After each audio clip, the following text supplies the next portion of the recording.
Assalamualaikum warahmatullahi wabarakatuh. Alhamdulillah wa syukurillah wala haula wala quwata illa billahil aliyyil azim. Selamat pagi. Tetap semangat untuk mengikuti masa ta'aruf dan silaturahmi di MTS Muhammadiyah Karangkajen. Sebelumnya perkenalkan, nama saya Widaya Jumarsono atau biasa dipanggil Pak Dayat. Di MTS Muhammadiyah Karangkajen, saya mengampu mata pelajaran bimbingan dan konseling.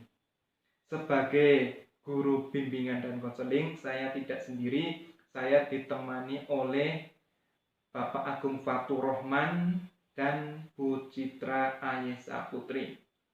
Untuk materi hari ini yang akan saya bahas di Matsama MTS Muhammadiyah Karangkajen, yaitu peran bimbingan konseling di masa pandemi COVID-19.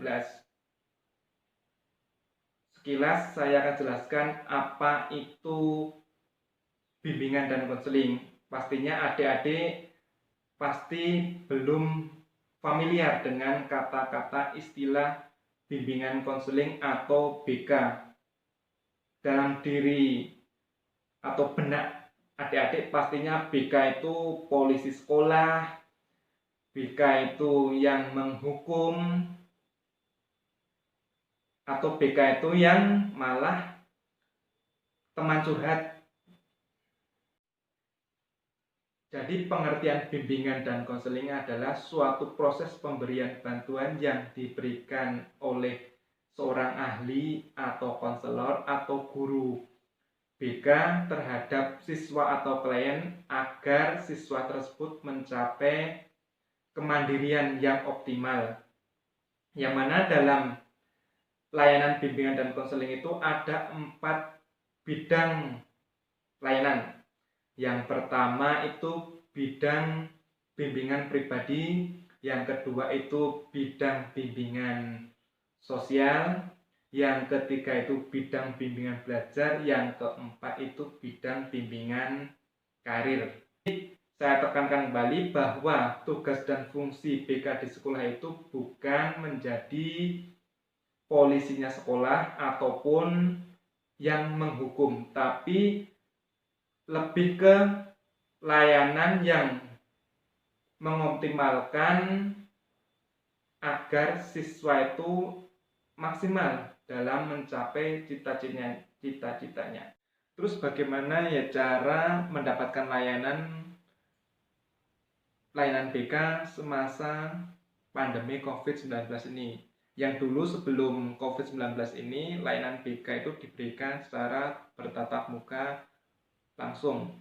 Biasanya dapat rujukan dari wali kelas, dapat rujukan dari waka sekolah, ataupun bisa juga dipanggil guru BK secara langsung. Namun karena pandemi COVID-19 ini merubah tatanan kehidupan, maka layanan BK diberikan secara daring. Strategi dalam memutus rantai COVID-19 di negara Indonesia ini, pemerintah Indonesia sudah membentuk gugus tugas COVID-19, yang mana fungsi dari gugus tugas 19 itu untuk memutus rantai COVID-19 di negara Indonesia. Terus bagaimana cara kita dalam membantu pemerintah dalam memutus rantai persebaran COVID-19 itu? Yang pertama, berdamai dengan kondisi yang terjadi saat ini. Berdamai bukan berarti kita kalah atau menyerah, tetapi berdamai di sini adalah kita menyadari dan tetap waspada bahwa di kehidupan sehari-hari kita akan selalu berdampingan dengan virus corona. Yang kedua, selalu mematuhi anjuran pemerintah dan ahli kesehatan dengan selalu mengedepankan protokol kesehatan di setiap kegiatan di luar rumah. Yang ketiga, tetap melakukan komunikasi dengan keluarga ataupun dengan teman. Ini berguna untuk menghilangkan kejenuhan dan kebosanan. Kalaupun misal kita keluar rumah, tetap mengedepankan protokol kesehatan. Dan yang keempat, selalu menjaga stamina dan imun. Salah satunya dengan olahraga. Kegiatan olahraga tidak harus dengan olahraga berat. Berjalan santai ataupun berlari-lari kecil. Itu tadi 4 hal yang harus kita terapkan dalam menghadapi pandemi COVID-19. Marilah kita selalu bersinergi dengan pemerintah pusat, salah satunya dengan selalu mengikuti anjuran protokol kesehatan dengan cara selalu tetap memakai masker ataupun dengan selalu physical distancing. Mungkin itu saja yang bisa saya sampaikan untuk materi Mas Sama hari ini. Terima kasih.